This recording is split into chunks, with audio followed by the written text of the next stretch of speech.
Glória a Deus, temos um bom número aqui nessa noite, mais do que eu esperava, né? Minha fé era pequena. Já vi que a gente tem que confiar mais, né? Parecendo Pedro, parecendo aquele povo que estava orando para Pedro sair liberto, né, da prisão, e quando Pedro sai, eles não acreditam, né? Então, às vezes é assim, às vezes nós somos desse jeito, desse jeitinho. Queridos, lá em 1 Reis, capítulo 17, versículo 8, nós temos aqui uma história que fala do momento quando Deus fala com o profeta Elias e manda ele sair da beira do ribeiro, porque o ribeiro secou, e aí ele manda Elias ir para a casa de uma viúva que morava em Sidom, que ali ele seria, vamos dizer assim, sustentado por aquela viúva. Então eu vou estar lendo aqui, a partir do versículo 7, 1 Reis 17, 7 diz assim: E sucedeu que passados dias o ribeiro se secou, porque não tinha havido chuva na terra. Então veio a ele a palavra do Senhor dizendo: Levanta-te e vai para Sarepta, que é de Sidom, e habita ali, e eis que eu ordenei ali a uma mulher viúva que te sustente. Então ele se levantou e foi a Sarepta, e chegando à porta da cidade, eis que estava ali uma mulher viúva apanhando lenha, e ele a chamou e lhe disse: Traze-me, peço-te um vaso com um pouco de água que beba. E indo ela a trazê-la, ele a chamou e lhe disse: Traze-me agora também um bocado de pão na tua mão. Porém ela disse: Vive o Senhor teu Deus, que nem um bolo tenho, senão somente um punhado de farinha numa panela e um pouco de azeite numa botija. E vês aqui, apanhei 2 gravetos e vou prepará-lo para mim e para meu filho, para que comamos e morramos. E Elias lhe disse: Não temas, não temas, vai, faze conforme a tua palavra, porém faze dele primeiro para mim um bolo pequeno e traze-o aqui. Depois farás para ti e para teu filho, porque assim diz o Senhor Deus de Israel: a farinha da panela não se acabará, e o azeite da botija não faltará, até o dia em que o Senhor dê chuva sobre a terra. Amém, igreja? Esse Deus é maravilhoso. Ele faz com que o azeite não acabe e que a farinha continue existindo num tempo de dificuldade, num tempo de seca, num tempo de crise, num tempo em que as pessoas estavam sofrendo porque não tinham muito com que se alimentar. Irmãos, diz a palavra de Deus que quando o ribeiro se secou, veio a palavra do Senhor a Elias e deu a ele um direcionamento novo para que ele pudesse vencer aquele momento em que o ribeiro havia se secado. É interessante que o ribeiro secou, mas Deus não deixou Elias sem um plano B. Deus não deixou Elias sem um direcionamento naquele momento de dificuldade. A palavra do Senhor veio a Elias no momento em que as coisas ficaram difíceis, e através da palavra Elias encontrou repouso, Elias encontrou segurança, Elias encontrou amparo no momento em que havia um cenário de desamparo cercando a sua vida.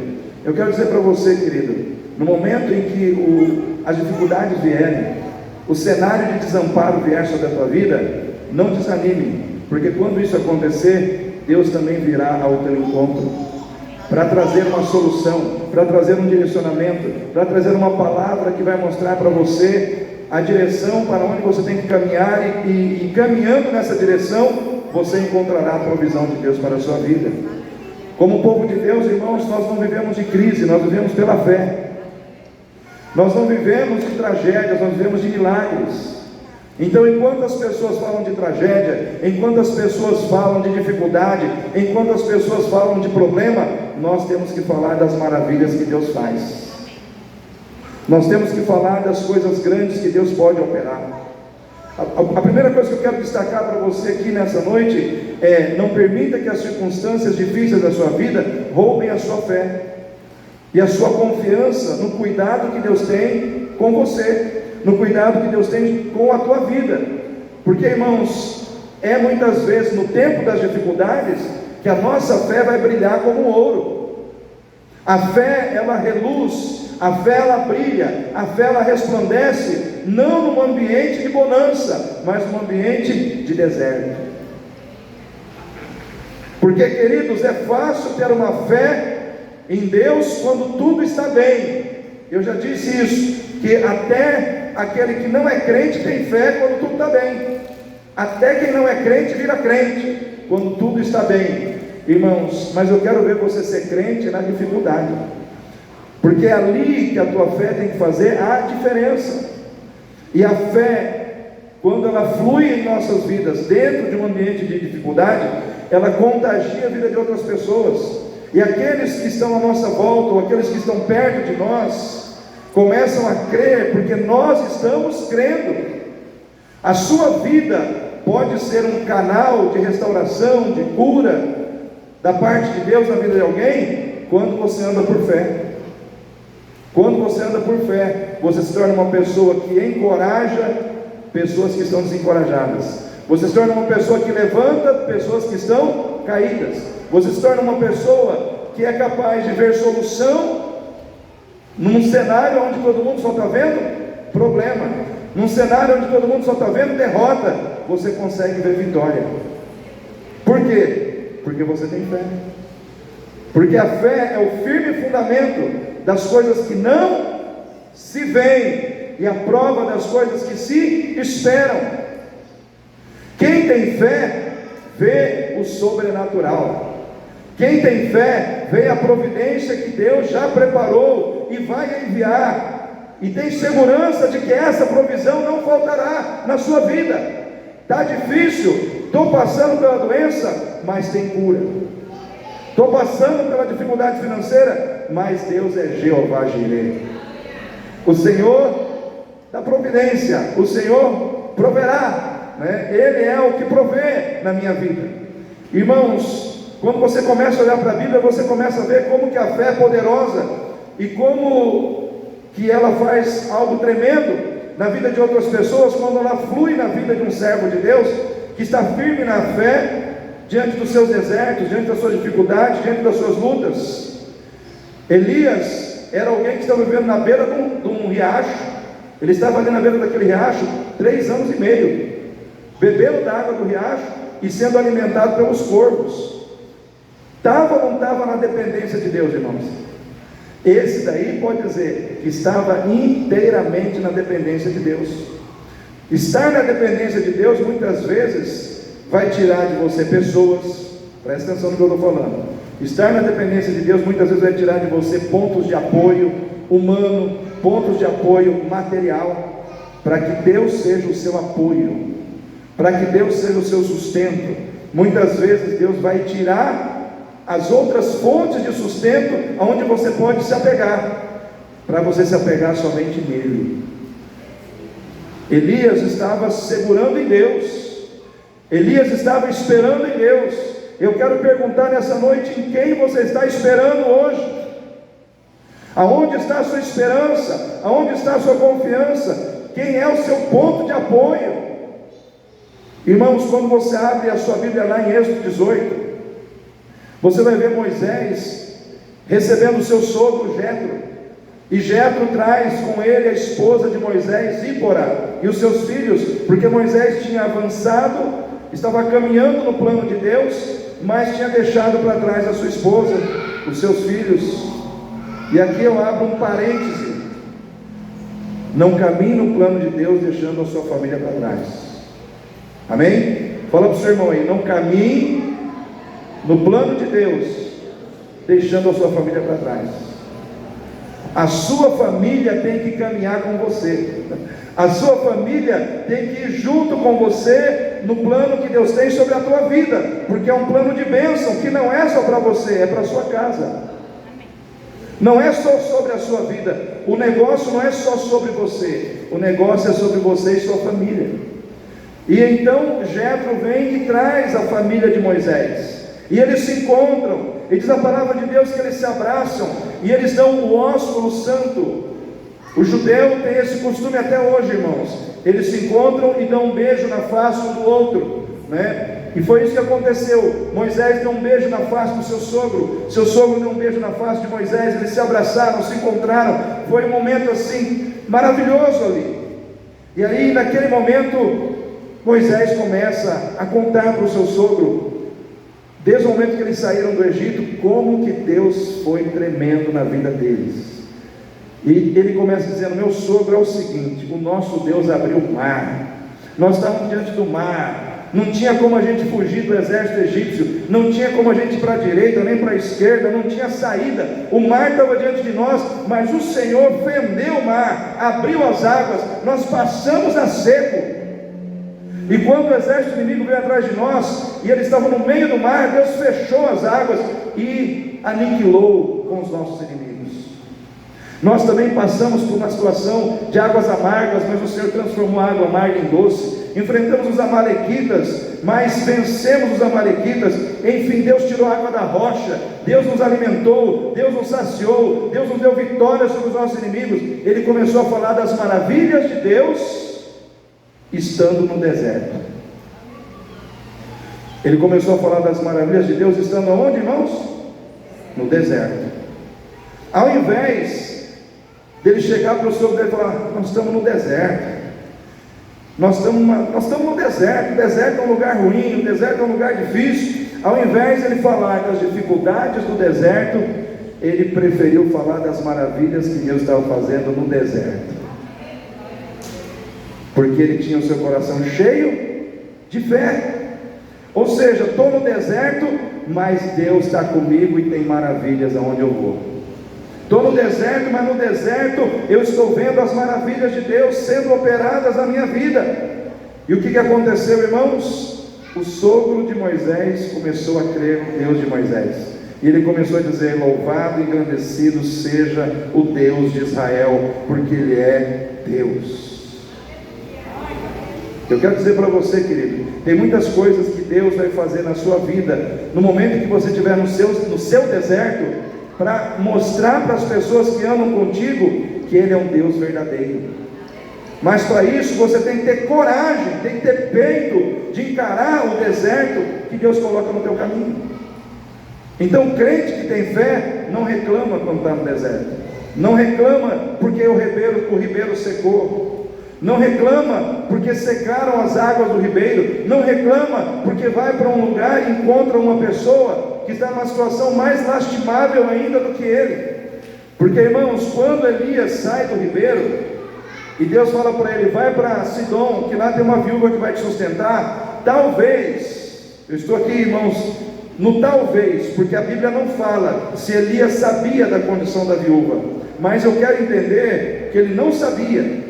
Eu quero entender que ele saiu daquele riacho, indo para aquele lugar, pensando que ele ia encontrar uma mulher rica, com uma mesa farta, esperando ele com um banquete. Aí ele chega lá, ele encontra uma mulher depressiva, deprimida, triste, apanhando um pouco de graveto para fazer um bolo para ela e para o seu filho. E qual era a esperança daquela mulher? Que ela comeria aquele bolo com o filho e ela morreria. Era uma mulher que não tinha esperança de coisas boas, mas de coisas ruins. Às vezes Deus te coloca ao lado de pessoas que estão esperando coisas ruins.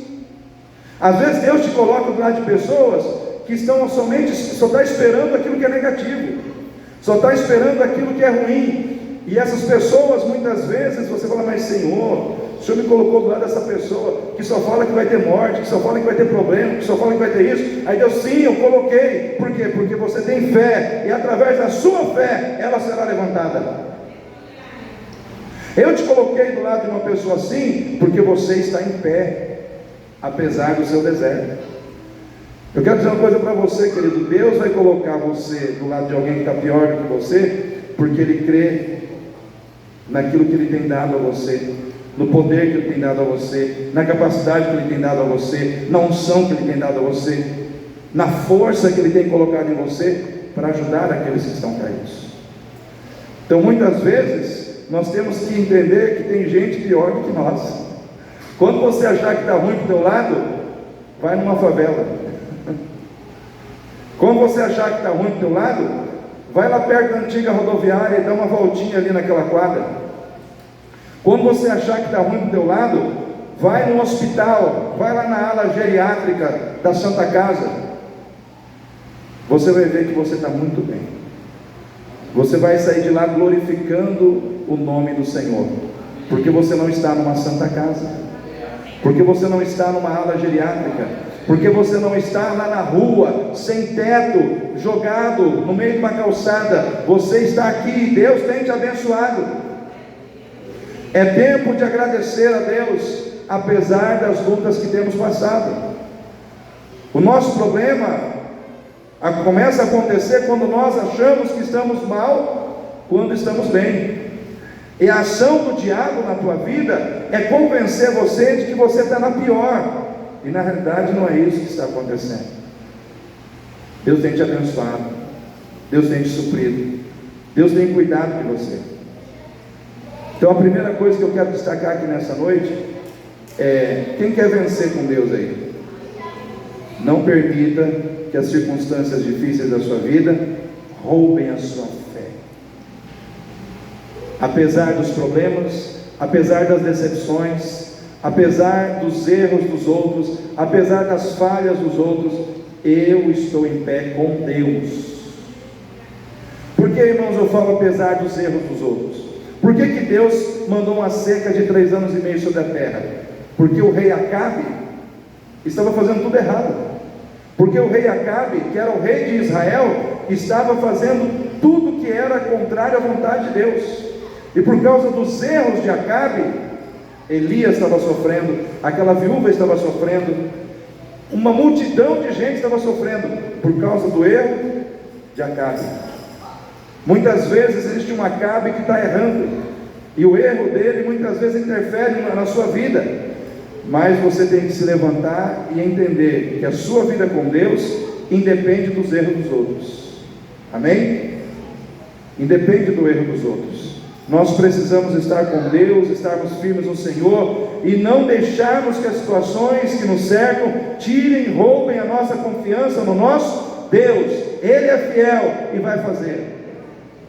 Ele é fiel e vai trazer sobre nós o que é preciso na hora certa.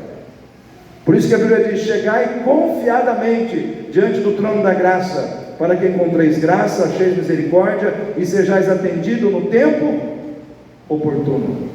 Ou seja, o tempo de Deus. No tempo de Deus vai ter vitória na tua vida. No tempo de Deus vai ter vitória na tua casa. No tempo de Deus vai vir bonança no lugar de dificuldade. Mas até lá, glorifique a Deus no seu deserto. Até lá, fica firme. Até lá, não reclame, não murmure. Fique firme na presença de Deus. Amém, igreja? Se você quer vencer com Deus, tenha humildade para reconhecer que na sua pouca força você pode contar com a grande força de Deus. Muitas vezes eu e você somos fracos. Sim ou não, irmãos? Eu e você somos fracos. Somos fracos diante das situações da vida. Somos fracos diante das tentações que muitas vezes são colocadas diante de nós. Somos fracos diante dos problemas. Você muitas vezes não tem força para vencer um vício. Sim ou não, irmãos? Eu fui buscar o seu Luiz no hospital na quinta-feira, e aquele senhor quase me fez chorar. É que eu sou meio complicado para chorar, mas eu choro, né? Mas, irmãos, primeiro, quando ele me viu, ele veio, me abraçou, colocou a cabeça aqui no meu ombro e chorou. Pastor, que bom que o senhor está aqui. Encheu minha camisa de lágrimas. Só aí já te quebra no meio, né? Aí depois ele falou: não tenho um centavo para voltar para casa. O dinheirinho que eu tenho aqui é para comprar um pão e uma maçã. Falei: não, irmão, eu vou fazer uma compra para o irmão. Vamos ali no Comper, porque o Rosa fica lá de cá, tem um terminal de ônibus, e o Comper do outro lado. Aí nós fomos o Comper. E aí eu falei, o irmão, o que o irmão precisar, não pega, eu vou pagar. Não, pastor, não. Eu falei, pode pegar, irmão. Aí eu falei, você precisa de arroz, precisa de feijão? Eu falei, não, feijão, arroz não dá, pastor, porque não desce e tal. Porque esse irmão está com câncer, irmãos. Eu não sei que área que é, irmã, sabe? No fígado, está com câncer no fígado. Então a alimentação dele é complexa. E aí ele falou, pastor, eu quero frutas. Falei, que fruta? Ele falou, pastor, eu gosto de fruta. Falei, então, vê tudo que é fruta que você quer. Pega as frutas que você quer, pega a maçã, pega a laranja, pega a banana, pega o que você precisa, irmão. Aí ele foi, pegou as frutas, aí pegou um pão, pegou sopão, aquele sopão que faz sopão, né? Aí ele chegou na padaria, eu vi um sonho, né? Tinha assim uma bandeja de sonhos, uns sonhos grandes, assim, não é nem um sonho, um pesadelo aqui, né?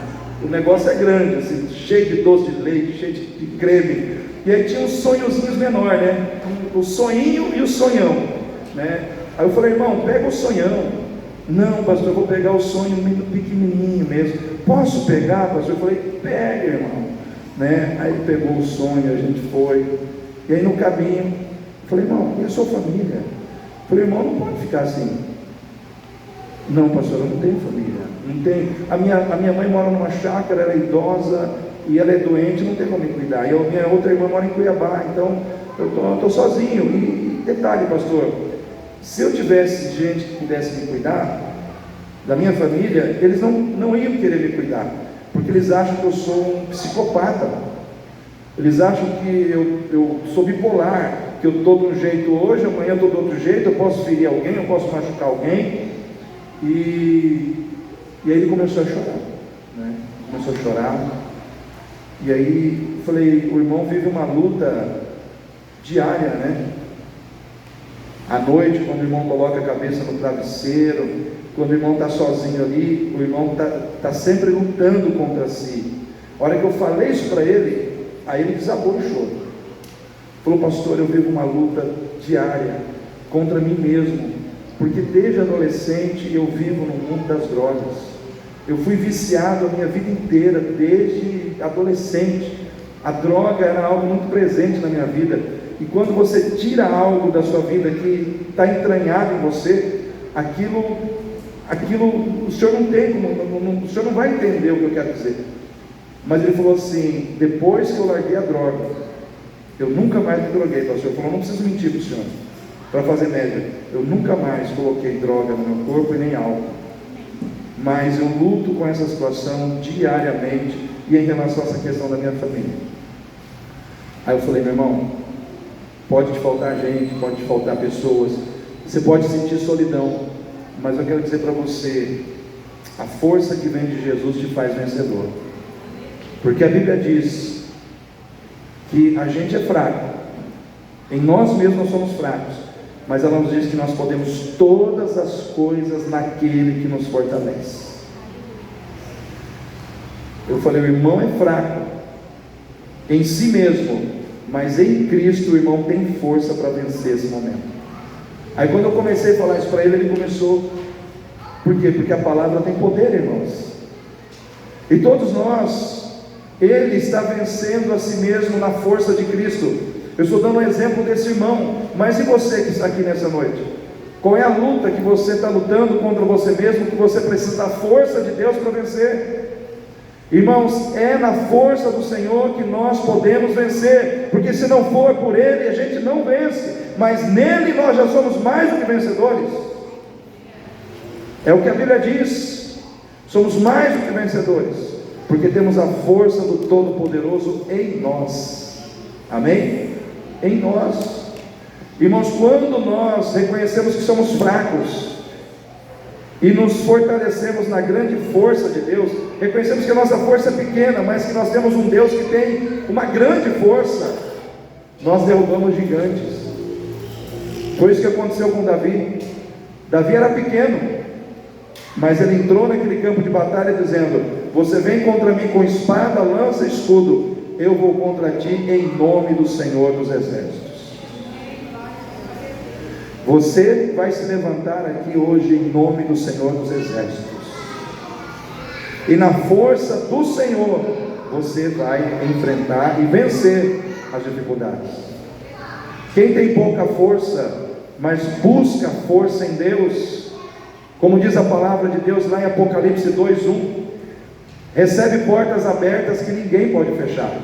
Porque essa foi a promessa de Deus à igreja, irmãos, de Filadélfia. Eu sei que tens pouca força, eu sei que tens pouca força, porém não negaste meu nome. Eis que tenho posto diante de ti uma porta aberta, que ninguém pode fechar. Amém? Essa promessa é para você, essa promessa é para mim. Deus não está procurando gente forte, Deus está procurando gente que tenha dependência dEle. Deus não está procurando os mais fortes, Ele está procurando os mais crentes, os mais dependentes, aqueles que se humilham, aqueles que reconhecem que são fracos e pequenos, mas que existe um Deus grande e poderoso que os sustenta. Aquela mulher estava no chão, ela estava ali catando gravetos para fazer um bolo para o seu filho e para ela, mas ela resolveu acreditar que Deus poderia fazer algo acontecer na sua vida, apesar do seu momento de tragédia. E eu quero dizer para você, querido, aquele Deus que agiu lá está aqui hoje, está aqui para agir hoje na nossa vida. Vença com Deus, entendendo que na sua pouca força você pode depender da grande força de Deus. Amém? Amém, irmãos? Terceiro, se você quer vencer com Deus, creia que Deus está contigo quando as circunstâncias disserem para você que não. Às vezes as circunstâncias vão dizer para nós: ó, você está sozinho, você está abandonado, você está ao léu, você está entregue aos problemas. E muitas vezes nós somos tentados a avaliar o cuidado de Deus pelas circunstâncias que nos cercam.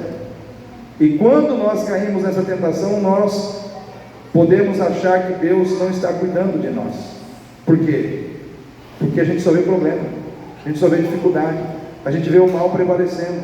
Então Deus me abandonou. A gente pensa assim, irmãos, a gente é tentado a pensar assim, né? Não adianta a gente querer dar uma de super espiritual. Às vezes nós olhamos para as circunstâncias e medimos vamos dizer assim, a presença de Deus, o cuidado de Deus, pela leitura que a gente faz do cenário que nos cerca. E muitas vezes isso está errado, é um completo engano na nossa vida. Deus sabia que aquela mulher estava naquela situação, sim ou não, irmãos?